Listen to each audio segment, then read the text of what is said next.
Hey everyone and welcome back. Today we're going deep, really deep, with Jorge Majfud. Oh, wow, Majfud. Yeah, he really makes you think, about history, society, the whole shebang. Absolutely. La Frontera Salvaje. Yeah, I mean, what a book. seriously. And we're going to kind of follow that thread. Okay. But specifically, we're looking at this connection he makes between human sacrifice, like the ancient kind, and cruelty. How it plays out in society. And get this, how it all might connect to, wait for it, capitalism today. It's mind-blowing, isn't it? You start with these ancient rituals, these sacrifices, and then he brings you right to the present. Like, whoa, are we still doing this? Just in different ways. Right, exactly. And it all starts, well, one place to start anyway, is with how Majfud looks at the Americas. Like you had these peaceful societies, egalitarian, everyone's equal. Right. And then, bam, these empires. Aztecs, for example, violent, patriarch, and that whole thing with Huitzilopochtli, their god. It's like, boom, this male god shows up, kicks out the female goddesses, and demands sacrifice, human sacrifice.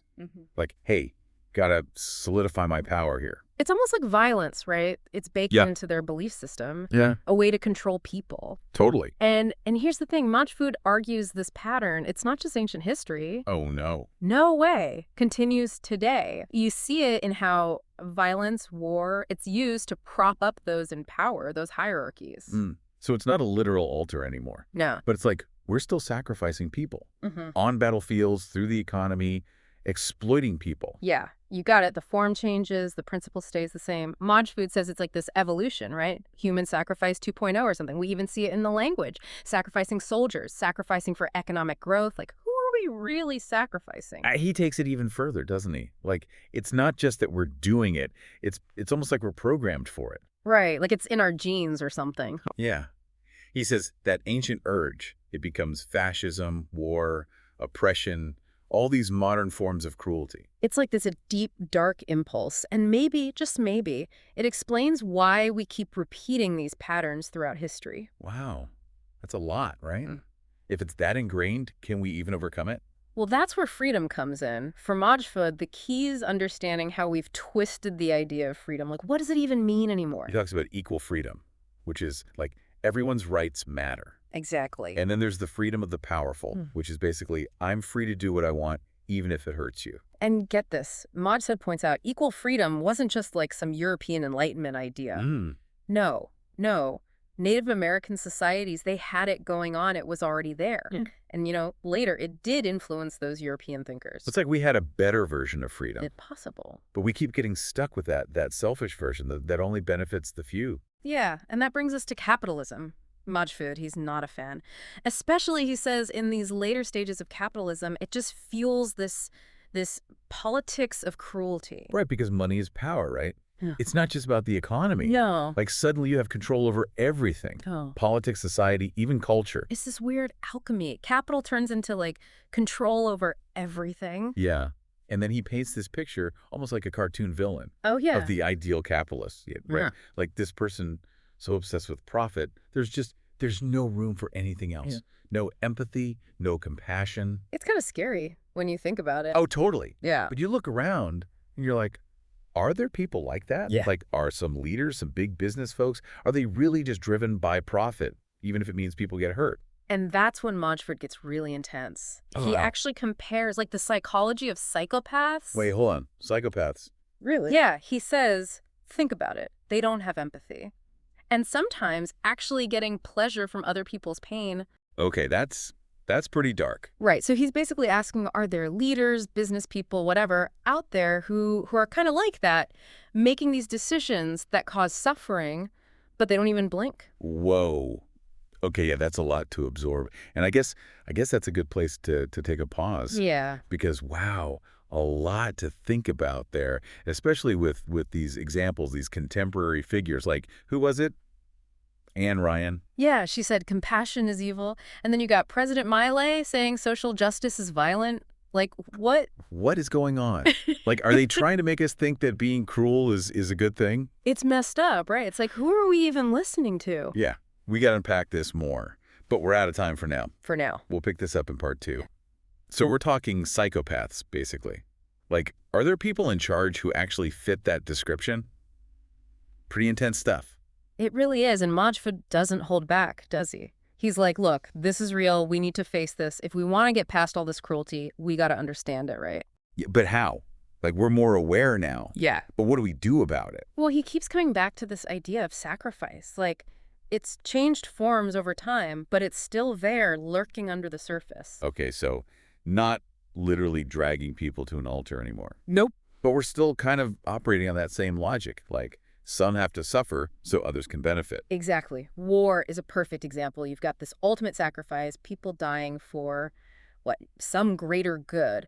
And then the economic systems, some groups always get exploited, pushed to the margins so the elite can keep winning. Like we traded the altar for this abstract system that still demands a sacrifice. Wow, that's a good way to put it. And the worst part is, these systems, they can be twisted, manipulated. Think about it. Throughout history, leaders have used fear, all that propaganda, to justify terrible things. Just tell people they're sacrificing for something bigger, something better, and boom, violence, oppression, it all becomes acceptable. In capitalism, it seems like it feeds right into that, doesn't it? Always pushing for more profit, more competition. Majfud really nails that. It's like in this system, you're almost encouraged to put yourself first no matter what, even if it means stepping on others, doing some shady stuff. So it's basically rewarding the worst parts of us, right? Yeah. The greed, the selfishness. I'm going to get mine, screw everyone else. It's a dangerous game. Right. And then you have people like we were talking about, Anne Ryan, President Milei.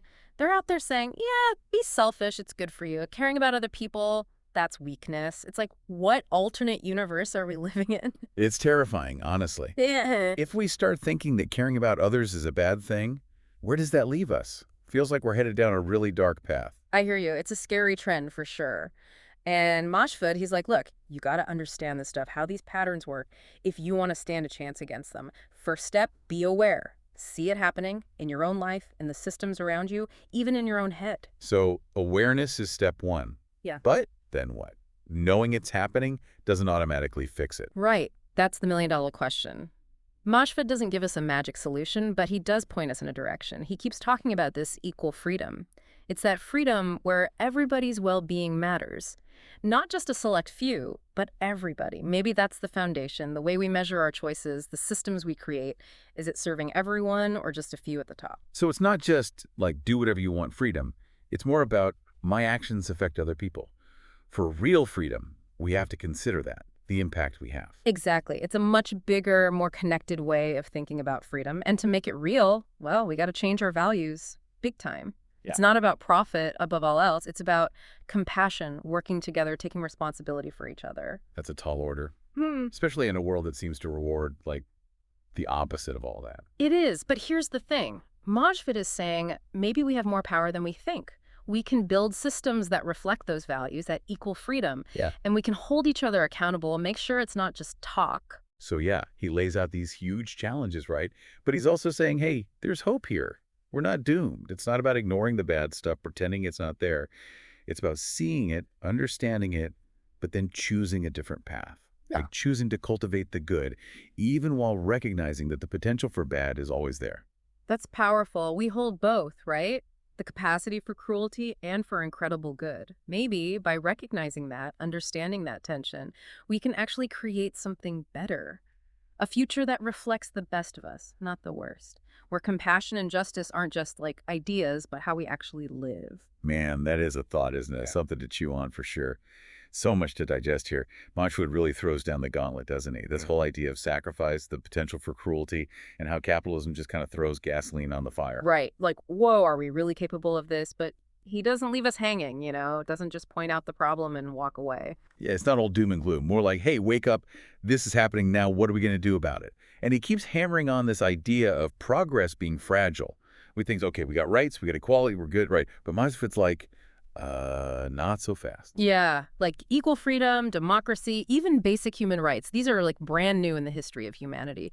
And keeping them, it's not a given. It's a constant fight against ourselves, against the systems. So being aware, that's just the beginning. But then what do we actually do? How do we change things? Big question, right? Majfud doesn't give us a 10-step plan or anything, but he keeps circling back to this equal freedom, that freedom where everyone matters, not just the lucky few. Right, not just every man for himself, but like, my freedom is tied to yours. We're all in this together. Exactly, a much bigger picture, right? And to make that work, We got to change, like at a fundamental level. Our values, what do we prioritize? Not profit at any cost. It's got to be compassion, cooperation, actually caring about each other. That's a tall order, though, isn't it? I mean, the world seems to be pushing in the opposite direction. It does. But Majfud's saying maybe we're underestimating ourselves. We can build systems that support those values, that equal freedom. And we can hold each other accountable, make sure those values actually play out, not just pretty words. So, yeah, it's daunting, all this potential for darkness, for cruelty. But he's saying there's also this potential for good. It's not about being naive. It's about recognizing both sides. The capacity for harm, yeah, but also the capacity for incredible kindness, for building something better. And maybe that's the key, right? Holding that tension, that duality. Understanding both sides of the coin. That's how we move forward. Towards a future where compassion, justice, they're not just like aspirations. They're how we live. Wow, what a thought to end on. Thanks for diving deep with us today. It's been, well, intense is one word, but I think Majfud would be happy. We're thinking, we're questioning, and hopefully we're ready to act. That's what it's all about.